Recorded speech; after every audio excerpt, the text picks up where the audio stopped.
Welcome to I'm Going In, the newest and hottest podcast sharing incredible stories of strength, resilience, and love. This podcast is about that moment when you face trauma or been knocked down and you decide, I'm going in.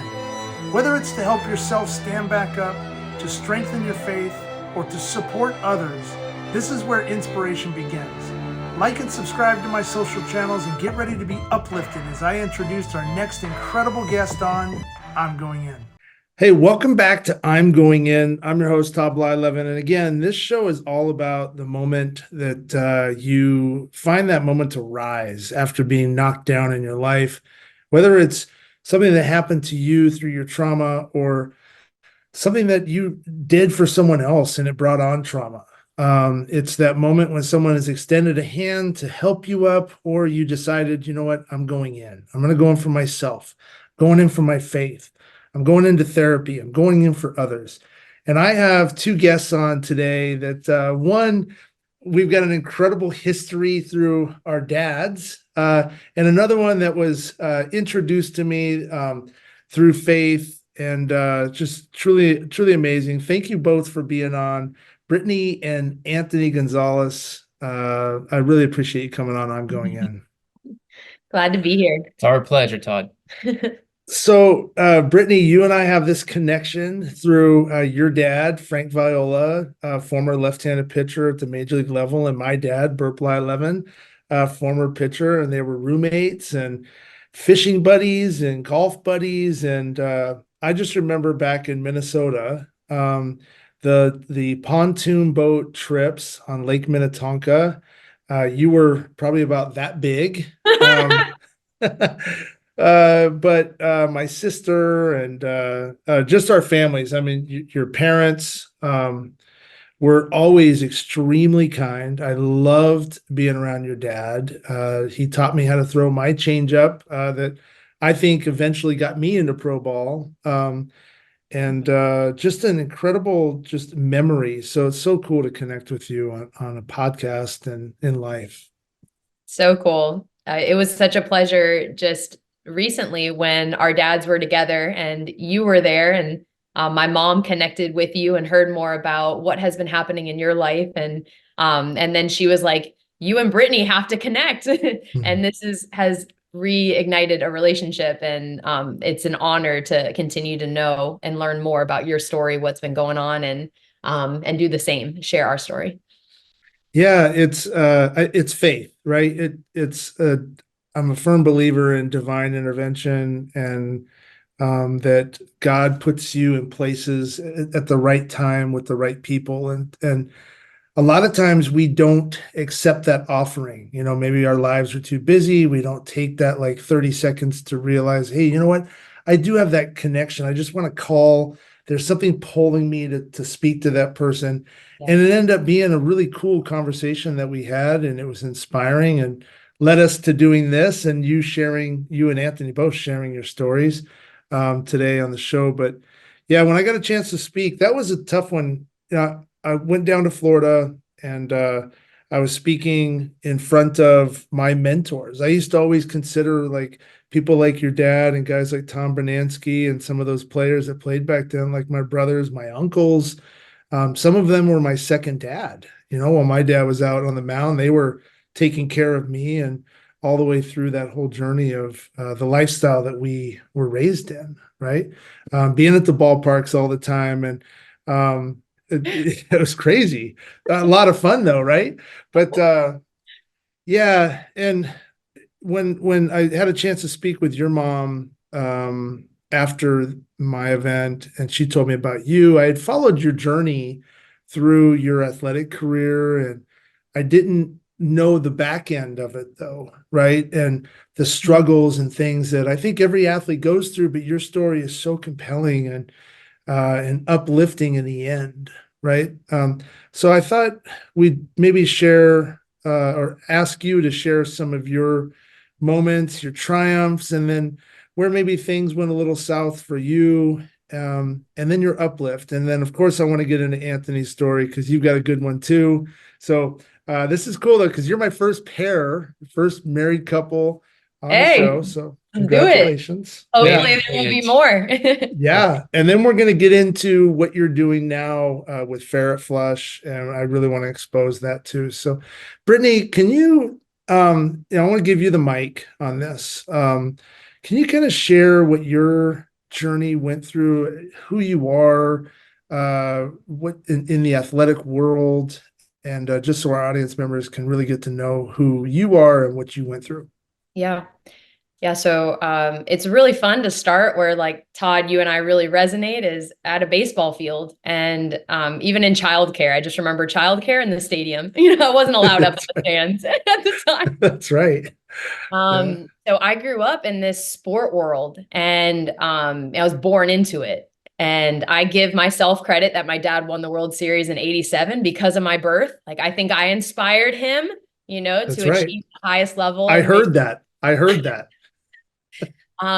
And so, our family was kind of known as an athletic family. We all kind of found our niche. And for me, I was a bit of the oddball. I started doing gymnastics around 4 or 5 years old, and I was just really good.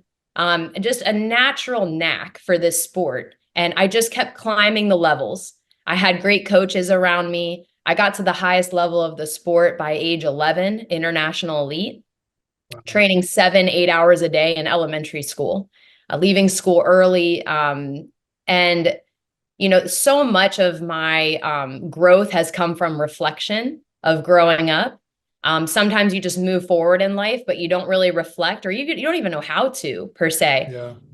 And so a lot of my growth and recovery, and I'll share more about the hard stuff later, but has come from reflecting on the stuff earlier on in my childhood that I dismissed, that was normalized. It was my reality. And so what else did I know?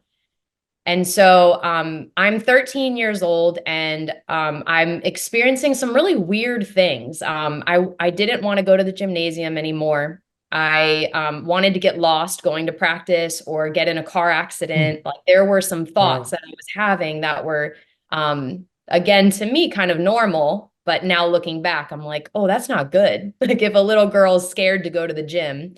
I had trouble putting on my leotard. I was crying in the bathroom, getting ready. And this led to me ultimately making the hardest decision of my life to quit gymnastics when I had Olympic aspirations. I wanted to be an Olympian. I was already at the highest level of the sport, and I'm not wanting to go to the gym anymore. And I hate it Wow. like a job.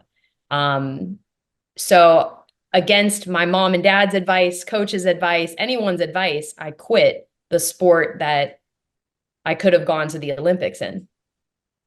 And so I kind of like gave up my dream. And I'm so grateful. I didn't know God at the time, but man, I just love looking back and seeing like he had his hand on me and he knew I had a dream to go to the Olympics. So I'm playing around at PE. I have no sport going on in my life. I tried volleyball for a month and a half and I got like most improved player. And I'm playing around at PE doing old gymnastic skills on a diving board. And the swim coach saw me from across the pool and he's like, "Do you want to join our diving team?" And I No was like, way. Wow. sure. Like I didn't even know it was a sport. I thought you just do cannonballs off of it. Like my dad did a killer, what's it called?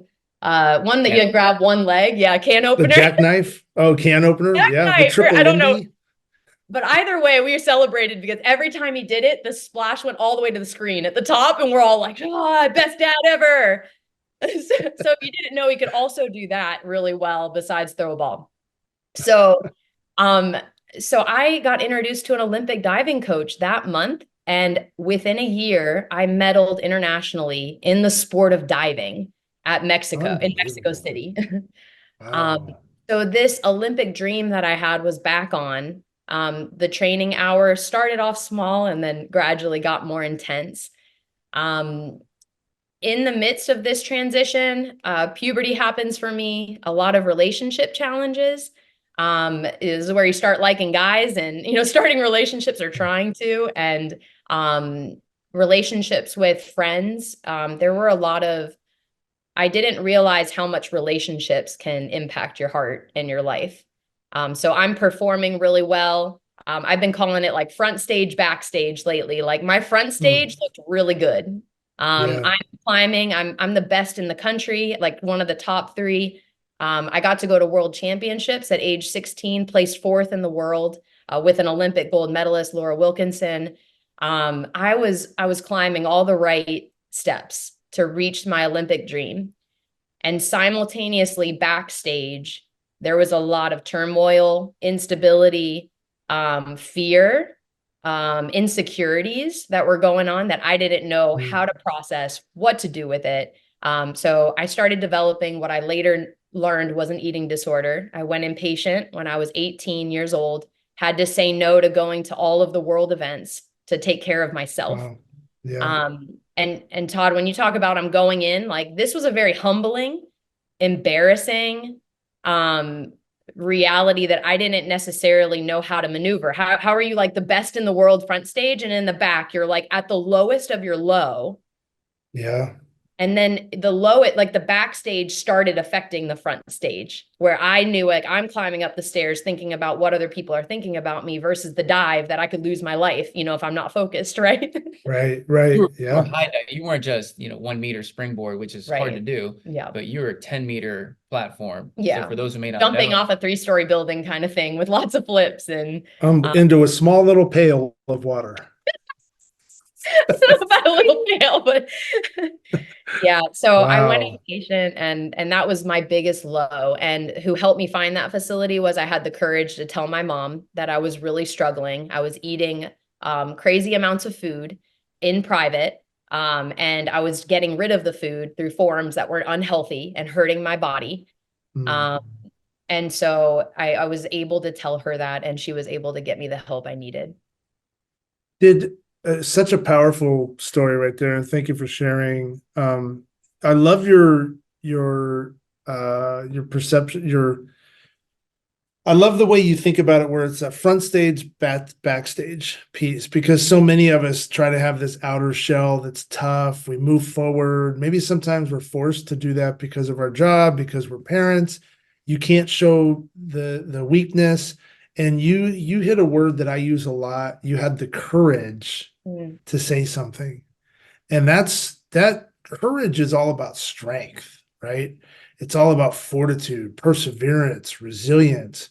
It's a tough, tough word. And what you did in your weakest moment is you grabbed onto that tough word and you pulled yourself up. And you said, you know what, I have the courage. I'm going to do this. And you went out, because I can't imagine. So I can only imagine that, especially for an athlete at your caliber, or really anybody that suffers with an eating disorder, it's embarrassing. I've never had an eating disorder, thankfully, but I've had friends that have, and you hear the stories, especially as a parent, where your daughter, your son is really kind of withering away and all these unhealthy habits and things. So it's really powerful that you had the courage to be able to say something. Was there a moment when somebody maybe said something to you? Did you look yourself in the mirror? Were you hovering over this toilet at some point? Was there something that happened that sparked that? Or was it just a feeling of enough is enough? I can't keep doing this. Yeah, I mean, kind of a mix of those. So Okay. the thing that really took me over the edge was literally hovering over a toilet. And I was like, I want to make myself throw up. And that was something that I hadn't done. It's one of the things that I hate the most in life. And so when I hit that moment of like, why would I voluntarily do something that I hate? So like something's way off. I just Yeah. knew like I'm way off right now. Hmm. And so when I hit that moment, I was like, I need help. This is not okay. Another moment for me was I was working at a restaurant at the time as a server, and I started stealing food, like binging on food that I Hmm. hadn't paid for. And it was like I needed it. But it was like logically, I was like, this is so silly. Like, what am I doing? This is outside of my character, outside, but it's like I Yeah. had lost control. And for me, a big thing that I love just, controlling what you can in life. After having Right. kids, I have surrendered that desire. Like, I have Yeah. no control. I got it. Okay. Yeah. Wow.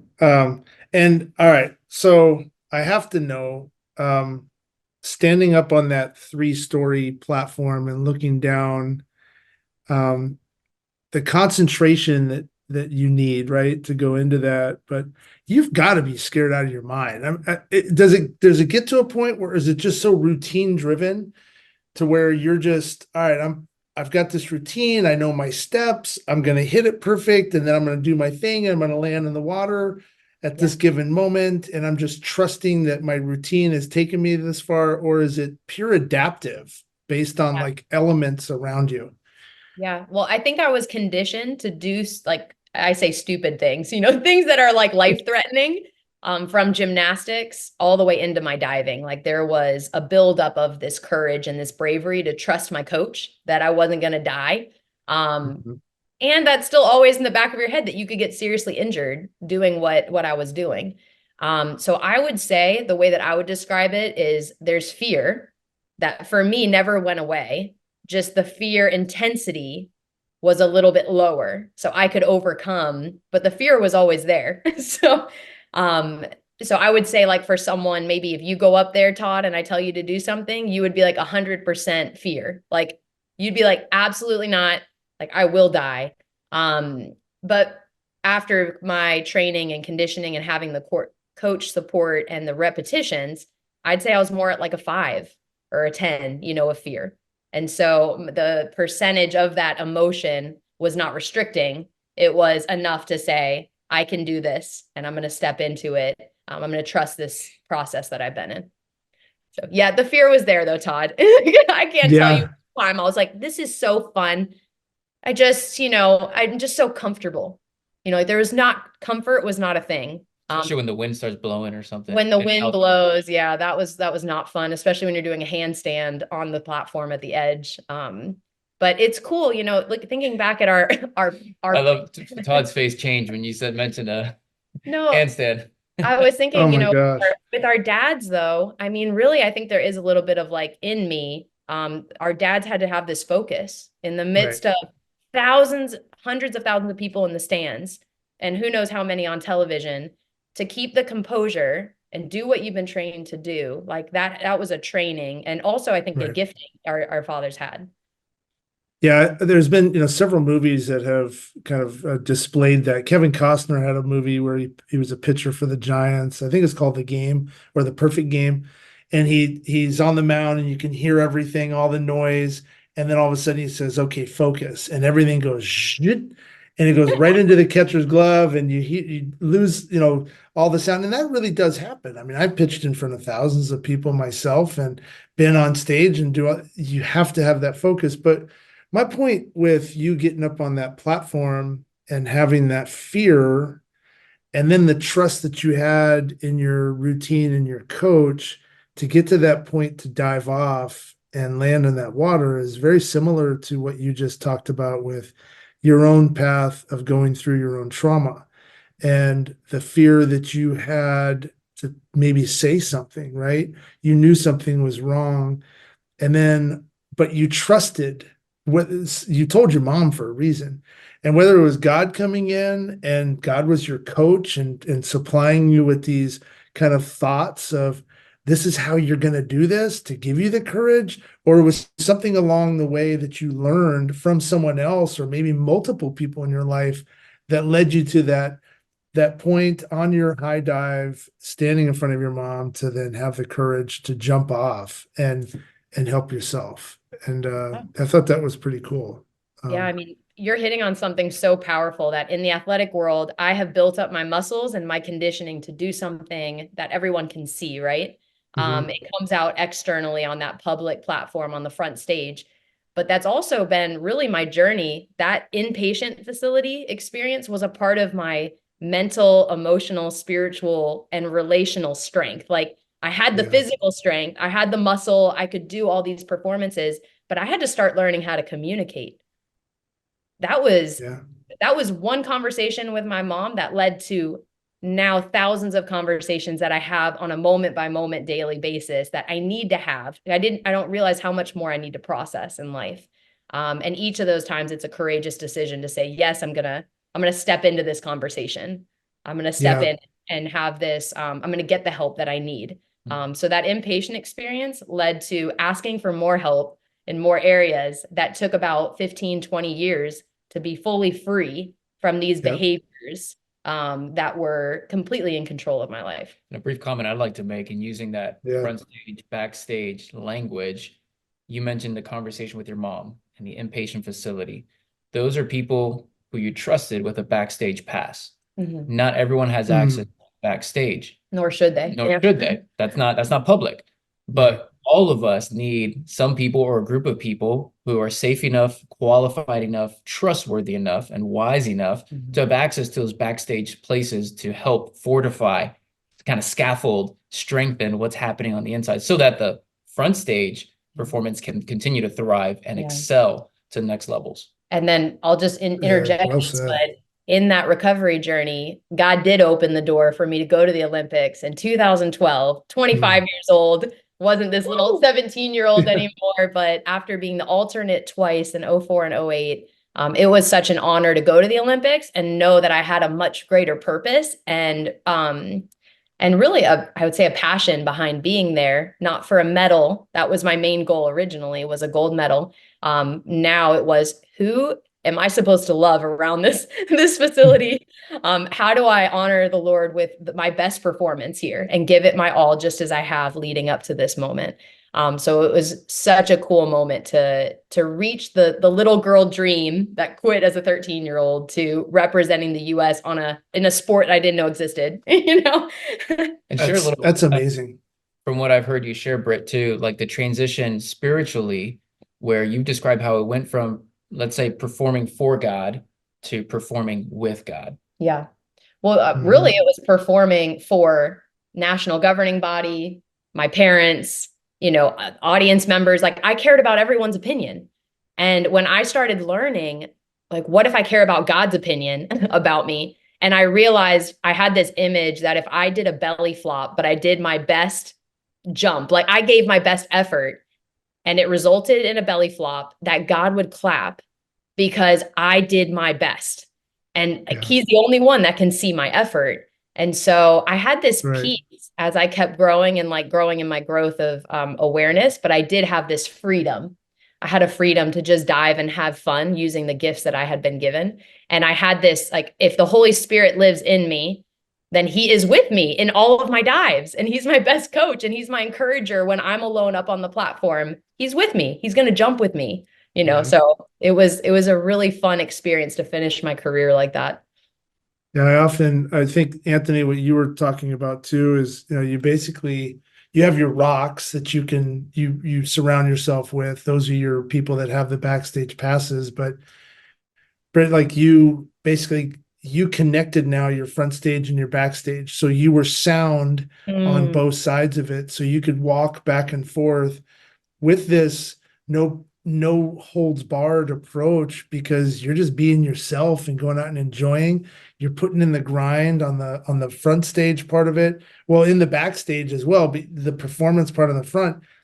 But I always call it, I feel like I'm bonded to God. I've got a weld that is unbreakable now, between him and me and Jesus and all the angels above. And when I need that comfort, I know I'm going to get that embrace from those angel wings that are going to come down and just swoop me up. And that's a powerful piece that you just touched on, because when you truly open yourself up to that and you can feel the strength, there's nothing in the world that can stop that.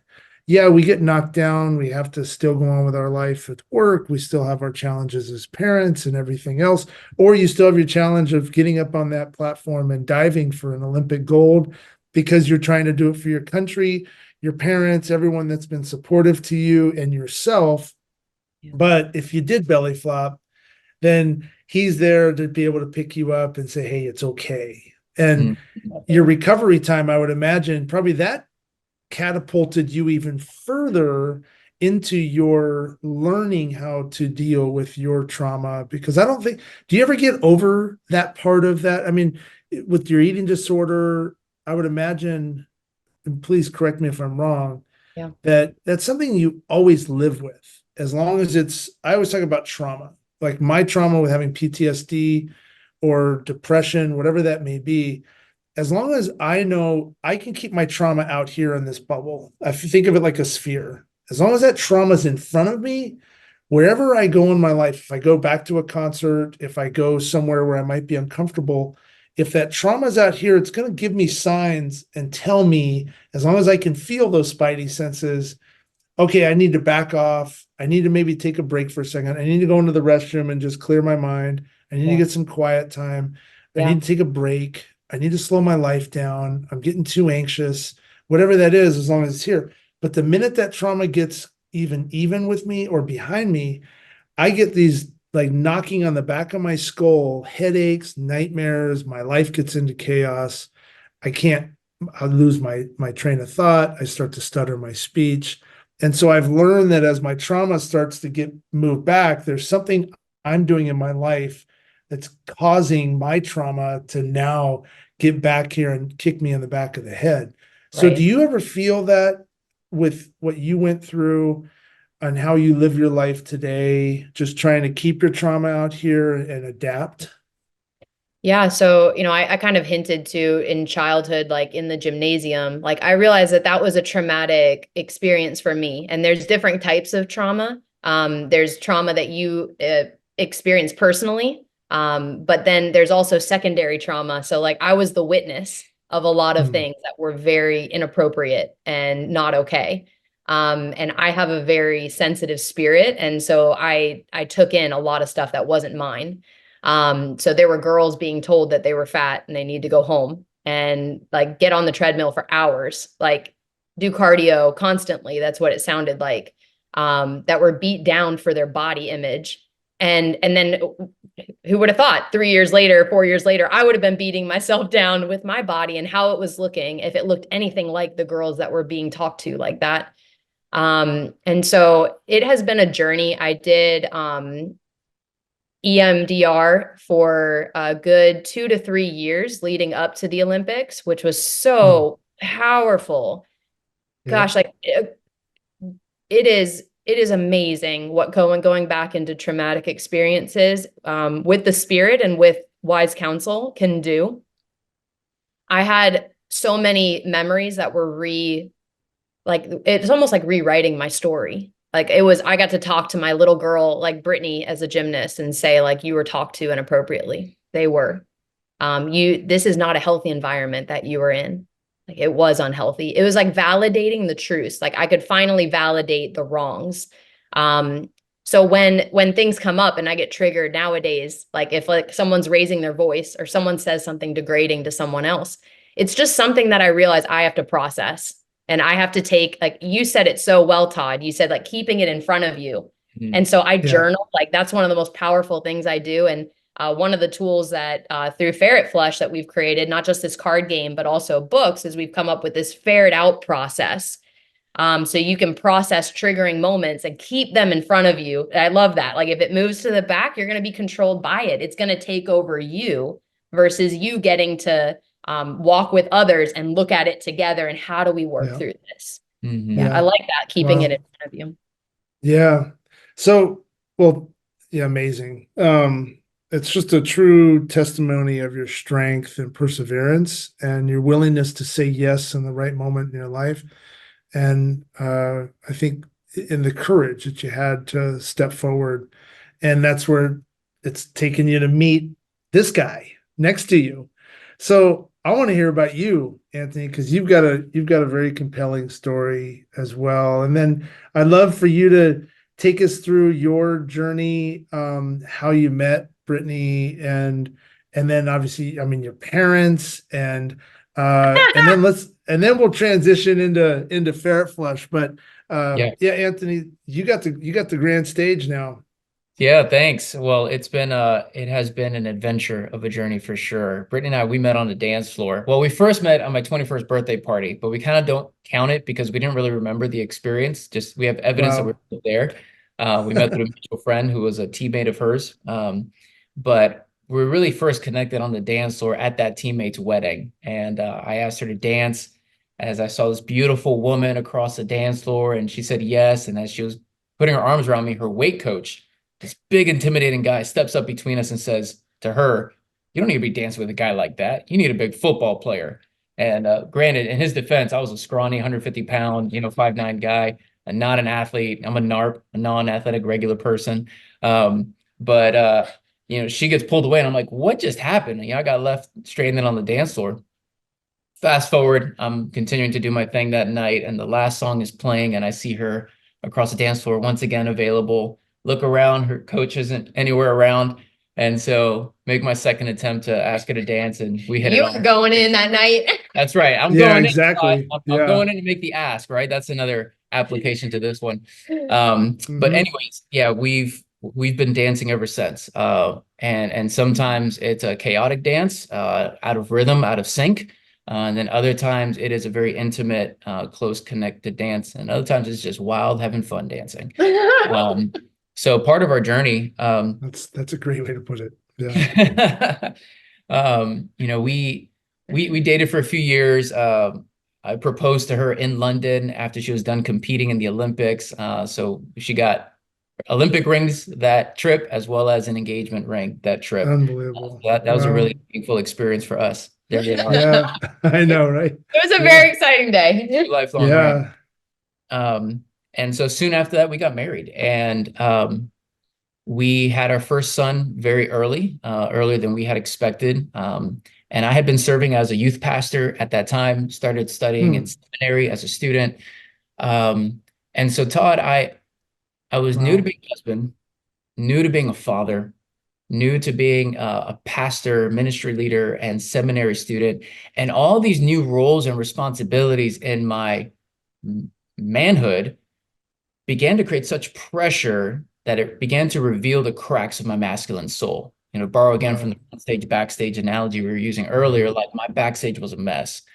And but I put up a pretty good front stage, and I coped with the stress of life by secretly turning to unwanted sexual behaviors. So while Brittany had an eating disorder, I had carried into our marriage a sexual addiction that I didn't quite understand. I didn't know what it was doing to me or what it took to find freedom from it. I would have these episodes of abstinence and freedom, and sexual addiction can look all sorts of ways for different people. And I think this is a mature enough audience to not get graphic, but share some specifics. So for me, it was pornography, fantasy, and masturbation. Like those were the three things that were really causing chaos in my life.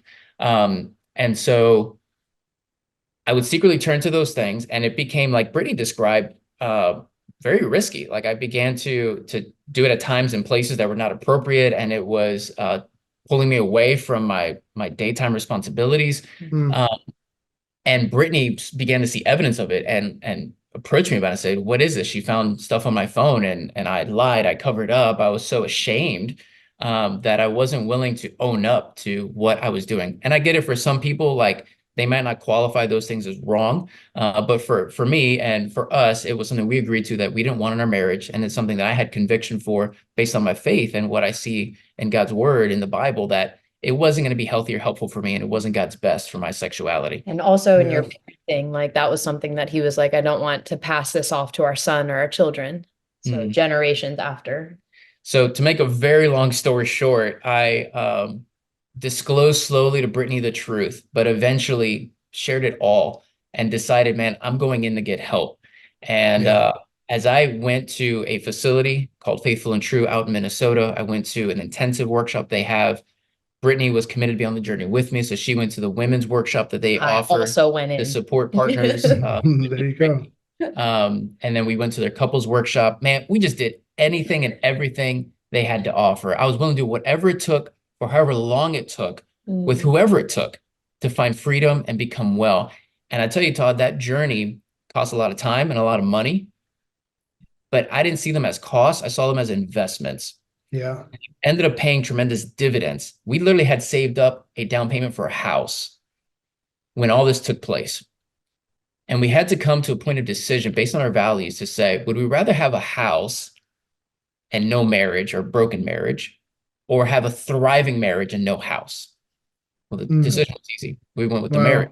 And so we'd rather be strong together, living in a shack, or keep renting, So that's right. Put our money towards therapy, resources, counseling. I went to individual counseling. She went to individual counseling. We went to couples counseling, did a full disclosure. The list goes on. Yeah. But what I discovered in that journey, Todd, is wounds that I had carried, traumas, both capital T and lowercase t trauma, because there's a variety of types of trauma, right, that we can go Right, through. right. Like Yep. acute traumatic events, like, a public shooting or Mhm. a physical assault, Death. a death of a Yep. loved one. Those are Yep. capital T traumas that really big shift immediately, acute in life. But there's also lowercase t traumas, maybe chronic things that happen at a lower scale. Maybe it's teasing, maybe it's receiving the silent treatment or neglect in certain aspects, especially from childhood. These are adverse childhood experiences. And so for me, I had a combination of the two. I had recovered memories of a neighborhood boy who had first exposed me to pornography when I was 7 years old and had also taken advantage of me. And so as I went back to recover these memories and revisit that 7-year-old boy in me and offer grace and encouragement. And how we talked about front stage, backstage, and some people get a backstage pass. I also love to consider how we get a choice to also give God an all access pass. And I think in times of therapy, of joining my faith with therapeutic practices, that I found such tremendous healing and was able to replace false core beliefs about myself, thinking like, I'm not man enough. I don't have what it takes. My voice doesn't matter. Like those things were just on autopilot inside my heart and mind. And so no wonder I felt like a fraud. And no wonder I was trying to run from my anxiety and from my fear by turning to pornography, which never says no, which has a seemingly infinite amount of options to escape and pleasure. But guess what? The pain is still there. It doesn't heal it. It doesn't resolve it. It just grows. So as Brittany and I embarked on this journey towards healing, I've now, by God's grace, have been walking in 8 years sobriety since looking at porn. So what was once like a That's daily, awesome. times a day struggle, I've been able to now make a change to address the hurt. If you willing, I'm going in to my own heart, to my Yeah. own soul, and Yeah. invite the Lord in there. And now, man, I discovered as we work with athletes on college campuses through the ministry called Athletes in Action, we've been on staff for the last 8 years together. Mhm. And so as I meet with coaches, I meet with athletes and help them grow in their faith and be a spiritual coach for them. Sometimes I share this part of my story. And to no surprise, there will be guys that later come to me, send a message late at night, or ask if they could speak privately, like, hey, this is a struggle for me too. Like, what do you think? What can I do? And so that kind of became like my growing Black Ops ministry, right? It wasn't like Yeah. the front stage thing that I did, but more and more it became evident that a lot of people struggle with the same thing that I was struggling with. And in some ways still do, like you described, like it's still in front of me, like it's something I have to be regularly aware of. Triggers can send me spiraling. So I still have my support system in place. Guys I turn to, my prayer time, I walk with the Lord. But to conclude my part of this story, it's been amazing now where I have sensed more of a turn to go in and help other guys walk from sexual brokenness to sexual wholeness. And Brittany, I help support couples on that journey. And so, which we'll talk about in a little bit, Ferret Flush, the card game and resources is a piece of that component, but also just, man, being willing to help guys. So that's what I do now. We do now with Athletes in Action is I serve as a director for sexual wholeness. We partner together to offer support for all of our missionary staff, chaplains on the pro level and on the collegiate level with athletes and coaches. That's amazing. Yeah. Just your front stage, backstage piece, right? It's so relatable to any capital T, lowercase t trauma that anybody goes through, right? And as a man, you do go through those questions, right? From your adolescence into your singlehood of being in your pre-marriage days into marriage. And then as a wife, you're taking on this man that has all these habits. And then for you guys to not to basically go against the grain of what culture or society typically pushes out, like, no, I'm not going to be with you anymore, you're on your own, how dare you did this, and you're out because maybe that physical object of a house or a new car or the job or whatever else influences us way too much in our life, opposed to, no, I'm going to be there with you, I'm going to help you grow through this, because it's not truly who you are. It's just what you're doing. Yeah. It's a habit that you've created that we're going to get through this, because tough people get through tough times and those hardships stay back. Yeah. And it's the tough people that have the courage, right? We're all tough. I always talk about how trauma, things that you went through, Anthony, things that you went through, Brittany, things that I went through, they're all different in terms of our moment that we have been completely hammered and slapped down in life. But we're all tough. We've experienced that. So you can check that big checkbox off. We're tough. Now I've got no one to answer to except for the man upstairs. And when I'm good with him and my relationship is good here all the way across, then I'm free to walk how I want, and I can have the courage to step forward, just like you did, both of you did, in your own ways. And how you're now giving back with Athletes in Action. And like you're talking about, Anthony, the stories, you were given an opportunity to create a story that's going to impact thousands of lives. Because people are going to listen to you, and there's going to be those people that have the courage to come up and actually say something to you about it, or text you, whether it's through a virtual, we always hide behind our phones and whatnot, which is fine sometimes, as long as that could be your communication portal to help yourself. If you're not going to put your face out there, that's fine. But it's a device to be able to help you take that step forward to say, I'm going in. I'm going to talk to Anthony about this. I want to know what his thoughts are. How can he help me? He's already been through this, right? It's a relatable story. I talked to SEAL team members with my relatable experiences, Army vets, combat vets, police that have been in mass shootings, firefighters that have lost lives.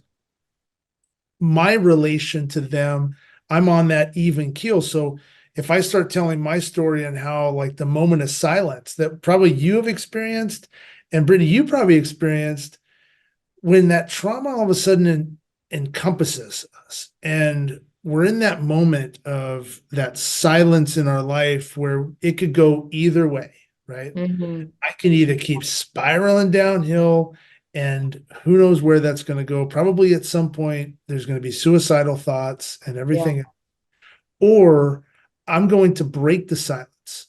I'm going to go in for myself, or someone broke it for me, right? Which I think that's where our rocks and our pals and our backstage pass holders and all these people come in, because they might recognize something. And it's so cool. I mean, watching both of you, for those that are listening, you just have to imagine there's just two really amazing people sitting side by side and laughing. And I loved how, Brittany, you were looking up at Anthony as he's sharing this very vulnerable story, right? And just pouring it out. And you're like, I got you, though. We're together. So it's so cool. That was, and I mean, really just looking at our story, though, it's like, I'm grateful that I went through what I did, because I did have a unique empathy for Anthony. Like, I know what it's like to do what you don't want to do, yet you keep doing it. And so I was like, I know he doesn't want to keep doing this, but something is going on that we don't know, and he may not even know. And so when I started learning his story before I met him, oh my gosh, my heart grew sadness came over me for what he has experienced and endured in his life. And the kind of man that he is a miracle, like, based on what he's gone through. And so it was not an easy decision, because pain and the emotion of, like, the weight, the hurt. But man, like Anthony said, like, I don't regret one decision we have made, and I love where we are today.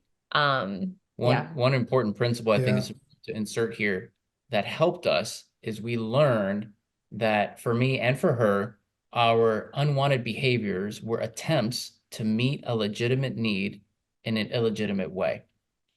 And I think for a lot of people, and for us, that helped wrap our minds around this in a different way, where the behavior isn't even necessarily the problem. The behavior is more of a clue to indicate something else is going on. What else is going on? It's like a treasure hunt, like that's like been the perspective we've had. The analogy I like to use that I'll share briefly is we lived in Miami I was born and raised there, but we lived there throughout our whole marriage until recently. And roaches can be an issue there. In other parts of the world, there might be different kind of pests you deal with, but we had a roach problem in our house, and the pest guy would come and he said, like, yeah, you guys got some sort of issue going on here. But one thing he said that was helpful, he said, you got a crawl space, go down there, see if you find a leak. because based on the amount of activity you got, chances are there's a leak. So we said, okay, well, guess what? We found 2 leaks, one under the kitchen sink, one under the AC unit. So we called a plumber to repair one. I was able to fix the other one on my own. And we saw diminished activity of the roaches. What does this have to do with what we're talking about? Well, so oftentimes when we see the roaches, we go to squash them, kill them, spray them, get them out of here. And sometimes that's like the equivalent of like porn for me, or the eating behaviors. Like, it's the thing we don't want. It's the thing we want to squash and get rid of it, escape from it. But they're going to keep on coming until we find the leak. And so for me, it was my deeper insecurities, my woundedness, the trauma from my childhood that I had not spent time looking at. That was the leak in my soul that was attracting the roaches of my life. And so discovering what's the legitimate need that I'm having right now, and having that compassion for myself and having compassion for each other in our marriage really ended up, the thing that would destroy most marriages, when you take that posture, ends up being the thing that can bond a marriage. And so for listeners out there, just want to encourage you, man, maybe you or someone you love is dealing with something that you don't want in your life, or they don't want in their life. Take a posture of curiosity, be united together to explore what's the leak behind the roach here that we can help patch up together. Yeah, very true. I mean, and some roaches are bigger than others, right? Especially down in Florida. Oh my gosh, they're so Yeah. gross. All my kids know I hate Oh, them. And then we learned when you kill them, they actually attract more roaches. We were like, what? Like, they send out like a smell to attract their friends. I was like, oh my gosh. So death attracts more. So anyway. yeah, true. All right, so I want to talk about What is Ferret that? Flush. So where did this come from? And let's put this on the grand stage now. Yeah. Well, I'll just share. I got woken up in 2020, middle of the night in October, and I just was restless. I had these thoughts flooding through me. I was writing in the dark in the middle of the night, and the thoughts kept coming, and I heard create a card game. And a board game was another thing. So that'll be coming in the future. And so I stayed up for 2 hours typing these ideas, and I shared with Anthony in the morning. I think God wants me to create a card game. And within that year, we had a physical card game that people were playing. And what's been so beautiful and surprising about it is I never woke up saying I want to create a card game. And so I am on an adventure that I have no idea where it's leading, but it honors our story, like my story. It has, when the idea of creating the card game came up, it was as if God was like, this is why you went through everything you did. It was all like, it is purposed, it is needed. And this is something that can bring healing and community and love and joy into homes, laughter, and it's grounded in therapeutic practices. And so Ferret Flush, a fun family card game where people can laugh and have fun and grow in their emotional well-being. Yeah. Yeah, Incredible. So the word ferret is not just a reference to the animal. It's also a verb that means to find and bring to light by searching. And so it's got a silly, quirky name, but it's designed to have that silliness. I mean, it's fun, it's hilarious throughout the time you play. You don't even know.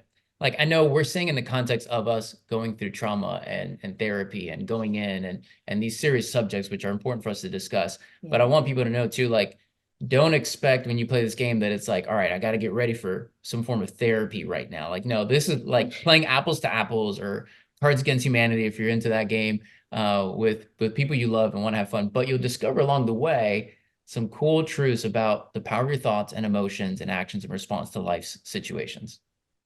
All right, so give me the 15-second, 30-second instructional piece here. So what we have for those that are watching is we have a bunch of cards, right? This is number one. This is truly awesome that you guys actually created a game. I've never met anybody that's done this.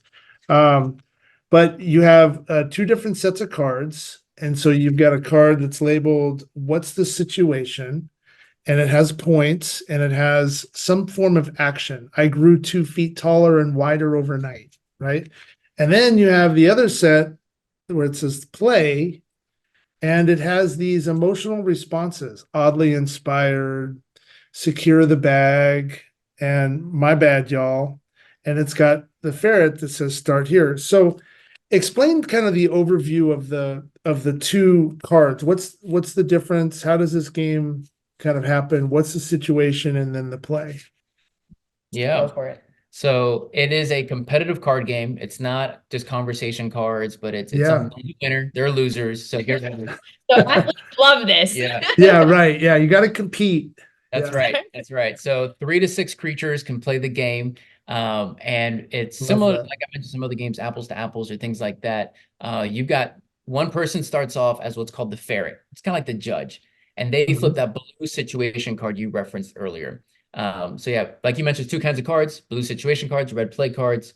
You shuffle the situation cards, leave them stacked to draw from. The red play cards, you shuffle them and deal 5 to each player. So everyone's got 5 of these play cards to have thoughts, feelings, and All actions.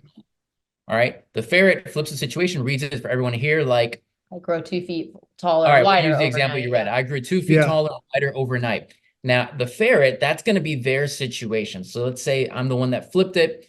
Todd, you and Brittany have 5 play cards in your hand, and we're going to go through 3 stages. Stage 1 is going to be thoughts. So you look at your 5 play cards, quietly read the thoughts to yourself, and then send one in to me face down that you think I would pick for that situation. So let's say you each send me one, I read them out, and let's say I pick, this is awesome. Then, and let's say that's Brittany's card. Next, we move to the feeling stage. The 2 of you draw new cards. You always have 5 in your hand. You read the feeling options that you have. Send me one you think I'll pick. You send it in. I pick one, and I think, or I feel enormous. And let's say that was Todd, your card. Now you're 1-to-1. We're going to do the 3rd and final stage, which is actions. So the 2 of you draw a new card. You got 5 in your hand. You read the actions to yourself. You send one in to me. I read them out loud. I pick my favorite, and let's say it's try out for the NFL. Since I grew 2 feet taller and wider overnight, I'm feeling enormous. And let's that say might have been your wild card because Yeah. that's not on one of the cards, And but I let's say- like that one. let's say Todd, Yep. that was hard. You won 2 out of the 3. So guess what? You keep that blue situation card that's worth a point, and now we rotate. Brittany's the new ferret, and we keep rotating until we've all been the ferret 2 times. Whoever collects the most of those situation cards at the end of the game wins. And so that's how you play. It's fun. It's zany. It's engaging. You can go as shallow or as deep as you want. So you can even ask questions like, hey, when is the last time you felt enormous? Or like flip one of these Like play when I cards. had that bag of popcorn after the ice cream, like Exactly. Well, so I've got this. So I grew 2 feet taller and wider overnight. Yep. Uh-huh. And my thought is I got to keep it low key. That's what my thought is. I gotta keep it low. Yep. My feeling is I'm bewildered. That's good. Good word. And good. my action is I have to overhaul my wardrobe. Ah, that's perfect. There That's you go. perfect. Yeah. You just actually did one of the ways that you can have a conversation around it. So you could just pick your favorites, make your own 3-story thread off the situation. I'll bet your spouse would play it differently, or your children. They Right. do very different threads of thought, feeling, action than you. And that's what's so fun about it. Like we imagine Yeah. none of us think the same or feel the same, even though the Right. same situation may happen to us. And so that's the part where we wanted people to realize that we can have a heart of empathy for the people around us. And we, instead of making assumptions, how about we get curious? Yeah. You know what I love about this though too is it's clean. Really.